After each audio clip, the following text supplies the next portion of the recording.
Welcome back to Dion Talk as we experience our minor technical difficulties here because we don't have a 10-year-old around to run the tech for us. Why he fired his property manager. We're both retired, right? You've been retired now, coming up on 9, 10 years. 10 years. 10 years. Okay, so a decade of doing everything you want every day. I don't Pretty know what's much. better, being single or retired, but they both have their benefits. And we like to travel. We've scuba dove in Colombia and Thailand and Portugal, and Right. I'm going back to Thailand soon. You're heading down to grab your grandkids out of Texas, which is like going to another country. And why would you fire your property manager if you're trying to be retired? Like the whole point is time freedom. Yeah, very true. I kind of liked having them. It just came to a point where it was time to get rid of them. I love how you're a man of so few words. Let me draw these out of you. No, basically, I had a property management company for peace of mind. Whenever I would be out of the country or anything, I knew that if there was an issue, they could take care of it. And they just proved to me that they're not very good at that. So for clarity, you have 10 rentals. I do. Okay. And 3 are in California. 3 are in California, the rest are in Washington. And you self-manage the ones in California. I do. And you had property manager for most of them in Washington. True. Okay. So I'm trying to follow the logic line here, and I'm not trying to pick on you. So you had these ones at a distance you were self-managing, but so you could be at a distance to the ones you're close to here, you had a property manager. That's true. Okay. I know it doesn't make a whole lot of sense, but it does to me. I spend more time traveling than I do at home. And it was just nice to know that somebody could handle an issue if it came up. Okay. And I recently had an issue come up and they started to work on it and then they just quit. And it was a major problem. And I wound up fixing it myself and firing the management company. So how did you handle problems when they popped up in California, since you live in Washington? I have contractors down there that I trust. I've had them for many years. I just make a phone call and they handle them. Okay. And so now you need to build those list of contractors that you trust in Washington. I do. Okay. Yeah. All right. So the kind of laundry list of reasons why I don't have a property manager, even though I'm the lazy landlord and wanted time freedom, is first, how much does your property managers take from your rent? They were taking 6% because I used to be a vendor. I had a tree service and I did all their trees for many years. So they cut me a deal. And I had several rentals through them, so they were still making good money. Okay. So when you're starting out with one rental, it's kind of more common to pay 10%. If you're a tree surgeon or you have a handyman contractor business and you do work for that property management company, maybe you can negotiate a little bit better price. What about, you have more properties, so you can negotiate a better price. What about tenant turnover? Let's say one of your tenants moves out. How much does the property manager charge to put a new tenant in? Well, originally they were charging half of first month's rent to put somebody in there. But I negotiated through the years where they didn't even do that. They'd put them in free of charge. They were handling 5 of my rentals and making pretty good money. Basically, if everything was running smooth, they just had to collect money and put it in my account and make a little over $500 a month doing that. So I was a pretty good customer for them. Okay. So you were a good customer, but they didn't provide you with the service that you wanted on this. Were there other issues too, or was it just kind of this one? This was a critical issue. I had a hot water heater that was leaking. They sent a handyman over there that called me first. I said I was busy, send over a handyman. He looked at it and said the floor was rotted and the water was squirting all over a wall. Drywall would have to be handled as a major issue, so he was going to come up with a bid and give it to them, and it would be passed on to me, the estimate, and the decision could be made. Well, they never called me. I went out the following day and took care of the problem because it was an issue that needed done. The water that was spraying was hitting a wall, and then that same wall was the main electrical panel for the whole house. And it was getting wet, so there's a good chance of a good fire, stuff like that. But anyway, this was a true emergency and they failed. That's all I really have them for, is to handle the emergencies. And I don't feel comfortable with them anymore. Okay. So I don't like having a property manager because they don't treat the property like you would because you own it. And so it matters to you if the water damage hits the wall, hits the power. If you're lucky, it just shorts the power out. If you're not lucky, it starts a fire. Right. Uh, I don't like that they take a portion of the rents, but then if they send a handyman, they probably charge more than what the handyman costs. If they buy parts, charge more than what the parts cost. Getting your tenant turnover down to zero is one of the things that might make me lean more towards having a property manager, because my biggest problem is tenant turnover costs us money. Right. But to them, if they don't make any extra money, then they would be motivated to keep your tenants in place. So I'm on board with that. Most property managers charge a fee to place a tenant, so they actually are encouraged to have your tenants leave. Okay. Okay, so you came over today and we set you up with the binder, which I think we put in the other room. Right. So we have you set up for your first binder strategy. What is the current rent on the property? 2,000. 2,000. How many bedrooms? It's a 4-bedroom place. Nice place. Okay, and I showed you when we made the binder strategy. So his current rents on the property that he's taking over that the property manager had. The rents are at 2,000 for a 4-bedroom in Pierce County, Washington. I looked up fair market rents, which you can find by just Googling fair market rent. Go through the HUDs by state, by county, and then depending on how populated your area is, it might even be broken down by zip code. Pierce County, not too populated, so it's just one fair market rent for the county that Section 8 would pay. Do you remember what Section 8 would pay for a 4-bedroom in Pierce County? I believe it was 29, 32. 32. 29 was the comps we were going to use. Oh, okay. So it's close. So 3,200. So current rents are 2,000. Section 8 would pay over 32. We found several comps at 29 because they're not catching up with Section 8 yet. Section 8 is actually above area average rents for our area right now. So you need to know your market to know this. When you talk to the tenants, what would you like the rent to go to? Well, 10 grand would be nice. 10 grand would be nice. Well, ironically, they pay more than that a year. They do. That's Okay. true. So, No, I'd be happy with 2,500. I think that's a fair price for what I got. okay. So I pretty much, my experience with the binder strategy, when the margin is that big, is it's over $1,000 gap, right? They're at 2,000. I were showed several comps at 29, 31. Section 8 would pay 32. I generally think the tenants split the difference, so they're going to offer 25 or 26. Okay. And so we'll probably do another video in a few weeks after we go, how did that experience go with the tenant? Because if David went to his properties and says, hey, the property manager's gone, I'm now raising your rent $400. How do you think that conversation would go if you just said that? Yeah, they wouldn't be too happy. They would probably leave. Right. Probably. Versus going in and having this conversation now that the property manager is out of the way. When the tenants suggest 400 or 500 and you agree to it, and then you say, well, that's good. Let's leave November the same. Let's leave December the same. January 1st, we'll make the new change. They might even suggest more, and then you can bring it down to that 24, 25. Right. Happy tenants don't trash your property, and happy tenants don't leave. The thing to get in place now, if you have a property manager, if you have rentals and you're letting them go, is to get your systems in place like David had for California. Right now, I do know that you enjoy going to California. You go to the dunes and you go side by side and quad and all this kind of stuff, and you have your friends there. And so you use it as a tax write-off to go there, but you don't always go there when there's an issue. Sure. Right. So some issues, like the next month, I think you're going down and taking care of some bigger items that you know you want to do yourself. I am. Right. So you can plan that fairly easy. But if you got a call right now down there saying, hey, the water heater's leaking, it's hitting the wall, you'd make a couple phone calls. And that's it. All taken care of. And so now you can get that set up for here in Washington. It's a little easier because we used to live in California. Right. You knew several people in the area. We live in Washington. So now if we go to Thailand, like I'm going to be there for the winter, hopefully you come and visit. And there's a time limit though. I can only take so much of us, especially in those countries, because Yep. it ends up with one of us in jail. And you know people here. So it won't be too hard. Like I've got several contractors I can connect you with. You know probably some of the handyman or contractors your property manager was using. It's a lot easier to have rentals in place with a property manager and cancel the property manager than to do something like Millennial Mike, where you buy in Gary, Indiana.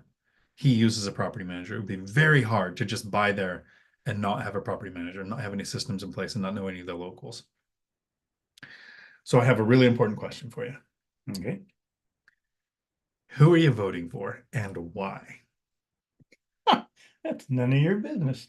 You're not man enough to say this publicly with the 1,000 or so people that are going to watch this video on the next day? No, I'm going for Trump. Okay. All right. Good. So fine. You can come to Thanksgiving. I was wondering if you were actually going to say, because I've had a lot of people and I've watched a lot of videos. You'd be surprised when people are being interviewed. They will not say they're voting for Trump. Really? They'll say things like, well, I vote for the party or I vote for the policies. Well, yes. Okay. So thank you. I'm voting for Trump as well. And so if you don't like that, to move out of the country, because this is why we vote. You don't have to care which one we vote for. All right. So you're firing your property manager. You're putting your systems in place. What do you think is going to be the biggest challenge not having a property manager for these properties that you have had? Oh, wow. I mean, this just happened a couple days ago that I fired him. So biggest challenge is just lining it all up and changing the contracts over with my own verbiage and stuff like that. Verbiage is a word, right? Verbiage is a word. I I think you used it correctly too. Nice. How apropos. All right. What? Okay. No, anyway, that's the hardest part. And so far, I've already talked to the tenants and they're glad to get rid of my property manager. That would have been a good indicator for me too. So it's kind of like when you talked about getting your contractors in place here that you have in California that you trust. What I like to do, and we'll probably do this a couple times together to help you learn this skill, is I go to the Thumbtack app, which I'm not a sponsor or affiliate with or anything. I don't get any money for it. I use the Thumbtack app. Hire a contractor for something small at one of your properties. Like I had the wood stove removed at one, and I needed the drywall done in like a little tiny patch, which I could have done in like an hour. I hired a guy to go do it. And now he's done 7 or 8 other projects for me because not only did the project go well and the price was fair, but the interaction with the tenant was good. Good. Right. And that's the thing. If your tenants had told you at any point, because you don't really interact with tenants when you have a property manager, that they suck, you might have got rid of them sooner. Right. So it's good that they're glad that they're out of the way. And now you need to get those handymen and contractors that get along well with your tenants, have good prices, are prompt, are responsive. And with Thumbtack, the idea is once you've hired them for a project, after it's done, you get to go back and leave a review. I have 0 issues so far with Thumbtack. Now they don't go 50% of the price or anything dumb. They go a fair price. They tell you their timeline. They give you options on materials because they know you're going to leave a review. All right. All right, we talked about this a little earlier. How are you going to collect rents now that the property managers? How do you let the tenants know? Like, how does this process? How is this going to go for you? Well, for me, I was just hoping they'd send a check in the mail because that's what the California rentals do. They send checks and I deposit them. But so far, they all want to use cashier's checks and they want to hand deliver them to me, which that's fine too, unless I'm not in the country. So at my house, which is fairly close to most of these rentals, I'm going to have a drop box and they'll be able to just drop them in there. And I have a sister that'll be checking up on them every now and again, make sure they're paying. Sounds complicated, but seems pretty simple to me. I'm not a computer fan. I know there's ways to do it via the computer, but anytime I go near a computer, I'm ready to throw it. I've seen it. Most recently, it was the iPad that I gave you, Right. that you couldn't access, and I couldn't get over the phone because I tried every code I've ever used. And so I finally get it for you, and I get it home to reset this thing. And what was the code? Don't say the code. It was the code you would have had me programming into Yeah, it. that's true. Your code. I was trying to follow your kind of codes and it was actually mine. I know. So that only caused 2 weeks of you not being able to binge shows on your iPad while you were That's traveling. true. So, You know, I had a fax machine when I was running my tree service. And one day I had an issue with it and I couldn't get it to work at all, just couldn't get it to work. I got mad and like an idiot, I threw it outside and stomped on it a few times and everything. And my girlfriend worked for the local telephone company. And when she showed up, I told her what I'd done. And she said, we were having issues at the telephone company. Nobody's fax machine was working today. good job. It was a real nice fax machine. Good job. We are famous for that. So I worked at CDS, the truck school, and we had a Keurig coffee maker that was failing, and I had purchased another. So I waited on purpose until one of the office staff complained about the coffee machine, which we had the new one sitting in there. Right. so that I could go pick it up, carry it outside, and slam it on the ground into 10,000 little bitty pieces. And that's how you handle when the machine doesn't work. There you go. So collecting rents that way works for you. It's really funny whenever you see people online, like a format on YouTube, learning. They're online so much, it seems normal to have Venmo, Apple Pay, Cash App, PayPal, Zelle, like all these ways to collect it. But this can be like I've got a tenant that pays me in cash. I've got a tenant who writes 6 months worth of checks. I see her once every 6 months or so. She hands me that little envelope and I stick it over there and I deposit them every month. Three things matter to me when I'm collecting rent. One, I make it easy on the tenant. So you're getting rid of the property manager. You can go to the tenants and just dictate, here's how you pay the rent. Right. The more you dictate, the less happy they are. And the happier tenant doesn't trash your property, doesn't leave. So the goal is to keep them happy, provide actual customer service. What do they want to do? They want to do that. So you can make the Dropbox work. You can have your sister. It's ironic. You live about an hour away. We see each other once or twice a week. We've traveled together. You live 500 feet from our sister, and I've seen her once since 2004. Yep. And according to her, that's too much. So, so you have a system that works there. The cashier's checks will leave a paper trail. Like you have the check that gets deposited. So at the end of the year, it shows how much rents came in. I mean, that's the main things for me. I like to do it where I save myself a trip to the bank. I don't like to go to the bank. And cashier's checks now can be deposited with an app. So if you want, I can show you how to do that. Okay. That's an extra step too. That's a pain, but how are you? So have you interacted with all of the tenants already since you fired them? Because it's only 5. It's not like we're I talking about. have just via the phone. I've talked to them, and I've actually met with one already. Okay. Do you have all of your tenants' emails? I do not. Do not. Okay. So you're going to want to collect that data. It's a few things you're going to want to collect. We have the new lease. We made a lease for you today, Right. because the ones that they provided are better than what they had there. About 6 years ago, I contacted, because my friend owned that property management company at the time. He sold it since, and I said, can I get a copy of your lease that I could use? And it was horrible. Yeah. This one's not so bad. The one they have now, it had everything I would want in there. It was structured kind of weird, like you couldn't tell what it was. So we have a new lease set up for you. You're going to want to gather contact information, copies of driver's licenses. So just ask for a picture, take a picture of their driver's license. Email addresses, because in Washington State, your phone calls, your voicemails, and your text messages aren't all admissible in court. Okay. Emails are. So we're going to want to send an email saying, as of this day, and there's no property manager, this is how you contact me for emergencies. This is how you pay your rent. I see we've got a couple comments here. I want to make sure we get to them. That's the point of the lives. Howdy, everybody. Mail-in ballot voting. Good job, Chester. It only sounds complicated because it is. Angel R. Howdy. Port City Investments. I had to fire mine because he literally took $100 as a damage deposit on a newly renovated 1-bedroom. Yep.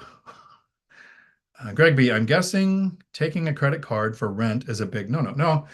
So you have a lease.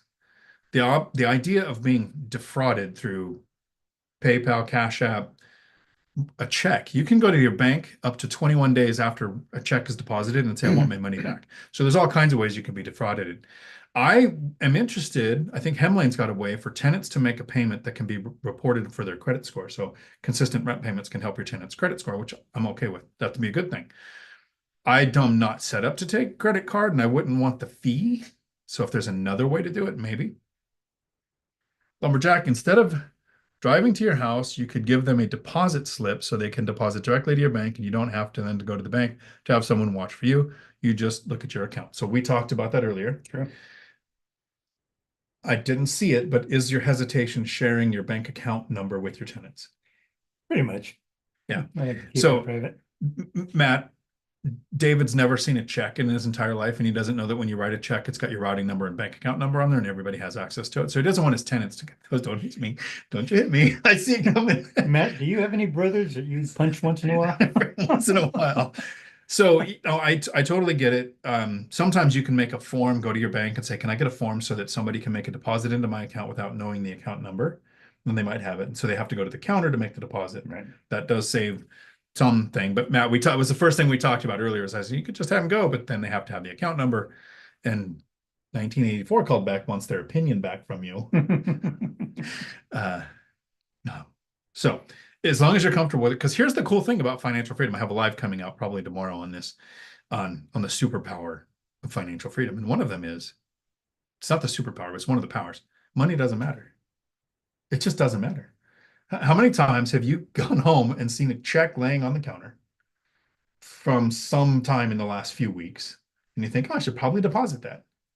That happens all the time. That's what I thought. And so when you're working for a paycheck and you're like most Americans and you live paycheck to paycheck, the idea of sometimes people say, I'm going to use Venmo to pay because that doesn't actually take it out of my account for 2 days because I don't have the money yet for that. And that's how close to the wire they run it. Really? Wow. So it's hard to remember what it's like not to know something. And once you have financial freedom and you have, I won't call you out, but more money in the account than most houses we ever lived in would have cost, just sitting in your bank account. You don't care when the checks get deposited.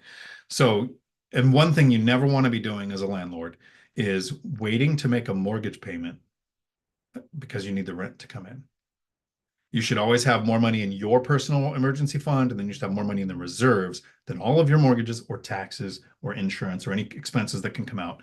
You shouldn't be telling your county tax assessor, hang on, I'm going to pay this as soon as the rent comes in, right? That's not how that works. Right. Angel R uses Inago. It's free and tenants can pay via ACH or credit card. There you go. Put in a request. Sounds like Internet Angel, so might be an option for me. Not too much of an option for David. You don't have a computer currently? I don't. Do you have a laptop? No laptop either. How do you watch porn? Don't answer. Don't answer that. I know there was an answer coming, but VHS tapes? Is that what you okay.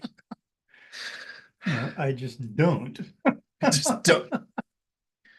This lie brought to you by. All right. How do you prove a tenant has been smoking in a unit? I filed a complaint and they just denied it. Can smell it in the hallways. I know this is off topic, but has been really stressing me out. Cheers. Wow. It's just a smell. I mean, so let's look at it legally.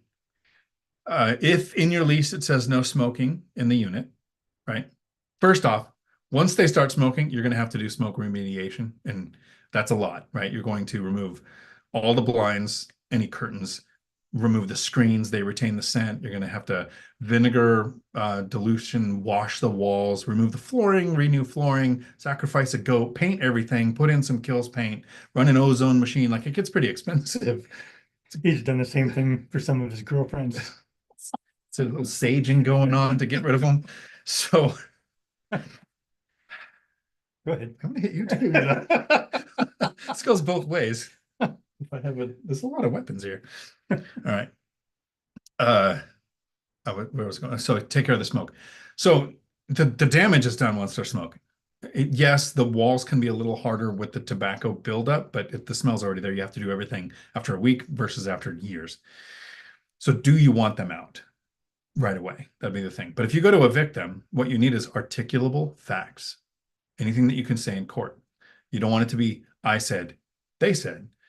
A third party adult, uninterested, not property manager, not employee of you, but somebody that you know that can come to the hallway and write down, on this day at this time, I could smell cigarette smoke coming from the door of this unit, as an articulable fact that you can take to court because you're going to be starting an eviction to get rid of them.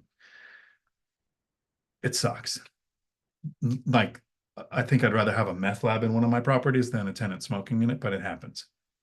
Your ex, had a house burned down because of a dope girl. I'd rather have that than a cigarette smoker in there because she got a whole new house. An insurance check. That's true. And here we go. All-Nighter Hider is here. We can start now. Nice. Mick, Zelle is free. They don't share too much banking info, and it's instant deposit monthly payments. I use Zelle often. The only thing with Zelle that can be a problem is every now and then they'll put a hold on a payment for 24 hours. And there's usually a limit of, it starts sometimes 1,000, 1,500, or 2,000 the first couple of months, and then they let the payment go up. So with Zelle, you don't have to share your bank info with anybody. I connect your bank account to your phone number. No one can take money, but people can send you money, and you can actually send money to other people too. Okay. So Zelle is a good option. I use it for most of my tenants, but I think Venmo, 2 on Venmo, 2 on cash, 1 with check. So most of them are on Zelle because it's through the banks, and it's an official thing. It's not a goat sacrifice and sage sounds like any Thursday around my house. Exactly. Okay, I think we're catching any questions. If I missed any questions, just please put them in again. If you were a new investor starting today and you were buying a rental property, would you self-manage or hire a property manager if you were brand new and didn't know much about rentals? Wow. I started out self-managing. I think that's probably the best way to do it. If it's your first one, they're going to charge you at least 10%. And they're going to run all over top of you because they know you're new at it. And when you approach them and you got, 5 or 6 of them, they know that you've been at it a while and they try not to pull the wool over your eyes. That's pretty much exactly how I would put it. I would think starting self-managing is the best way. You're going to make mistakes, but at least you know it's you making them and you're going to catch them. Whereas if a property manager makes mistakes that you might not even realize are mistakes, how much they paid for something, how long it took to have something done, how much tenant turnover you had, what repairs need to be done, what maintenance items can be scheduled with other repair items when they come up, like your trip to California. There's probably 2 or 3 things you want to do. None of them are worth emergency doing right now, but when you're there, you lump them all together, makes the trip worth it. That's true. And then after several years, when we buy a rental property, it doesn't make as much money as it's going to 5, 10, 15, or 20 years from now, right? We don't invest going, oh, rents are always going to go up. But in 5, 10, or 15 years, inflation alone, your debt stays the same, right? Your insurance and your taxes can go up, your cost of repairs can go up, but rent, Section 8, all the different ways that you can make money are going to go up in the future, where that's where, to me, if I buy a deal that makes a good return when I buy it, if I self-manage it after several years, there would be enough cash to cover property management. And you'll know how much things should cost. You'll know how much tenant turnover is reasonable. So yeah, I definitely think starting that way. As long as you're local. I think if you're starting out of state at a distance, like Chester, you just closed on your first single family house out of state, at a distance. And I would definitely have property management there. You don't know anyone in the area. You don't know any of the players. Use a turnkey company so they've got some motivation to make sure it works out well for you. Ryan also says self-managed too. Yeah. The novice tax. Chester says that's called the novice tax when you're new. Cody and Christian call it the idiot tax. When you're starting out, you pay a lot of these fees that it's just the idiot tax. You're kind of dumb. You got to learn. And we've all go through that. I lost money my first year. You had one of your first 3 units. You had one empty for like 5 years, right? Pretty much, yeah. Like in the beginning, but can you imagine owning a rental right now and just leaving it empty for 5 years? Could you do that now? It wouldn't bother me now. What? At that time, I had a tree service, and that was more important to me than the rentals. I was making good money doing trees. So that one took 5 years to really get up, maybe a little over 4 years, if I remember right, but still a long time. And now I'm doing good enough to where I don't have to. Yeah, one is fine, but you're also thinking, what would happen if you bought one more rental? What magic number did you tell me that you would like to pass? There's just a certain amount of money I'd like to make daily, and it's been a personal goal, and I'm real close to it. But I take all the money that I make yearly and bring it right down to how much per day, and Are you scared to say how much it was every I'm month? not gonna say that's bragging. So no. No. So if Matt said it'd be bragging because he has what's called donkey choking cash flow. Well, we have as reasonable as attainable. Well, Okay, anyway. that's fine. Chicken. ID 10T tax, exactly. That's the ID 10T form they send you to look for in the military. Well, exactly. Chester giving away all the secrets here. All right, so we covered you would self-manage. We covered why you fired your property manager. Covered the challenge of going this. Make sure there's nothing with property management that we're missing in this. Okay, you had them for how long? This one, 12, 13 years maybe. Okay, so 12 years. How many mistakes were made in the 12 years? They made several, and some of them were costly. There was one manager, the place kept changing owners, and there was one owner that he made several mistakes, but he always tried his best to somehow make up for it. But a lot of mistakes were made, You ran a tree service. right? You had employees. Mm-hmm. How many employees made that many mistakes that you wouldn't fire? Well, I fired every damn one of I them. know. How many times you fired me? That's the best thing I ever did. I know. Probably fired me as many times as you tried to kill me on the job site. Right. You pulled a cable out of the skidder and then you run it up the hill. I'm No. telling you, that's the only way to. All right, look, watch the red face, the anger. Okay. Well, thank you for hanging out with us on a Saturday. Thanks for coming over. I know we were doing a lot with your lease stuff, but I wanted to share. I'm with Matt, and he says this often. Hire slow, fire fast. So if you're ever going to have property management in the future, you hire them slow, you vet them. What are your fees? Give me some referrals. Let me talk to a landlord that you had. Is there a tenant that comes in and deals with you that I can ask how they are happy with your service? Like whatever you can do to hire them really slow. And then as soon as you have a couple of things go wrong that they don't fix or they don't fix in a timely manner, fire fast. Right. No, that's good advice. It really is. All right. Well, you guys have a weekend full of amazing. You want to dive or paddleboard this afternoon? Probably dive. Yeah, it's too cold to paddleboard. I'm wimpy. All right. Ciao. Goodbye. Cool. We fired your property manager.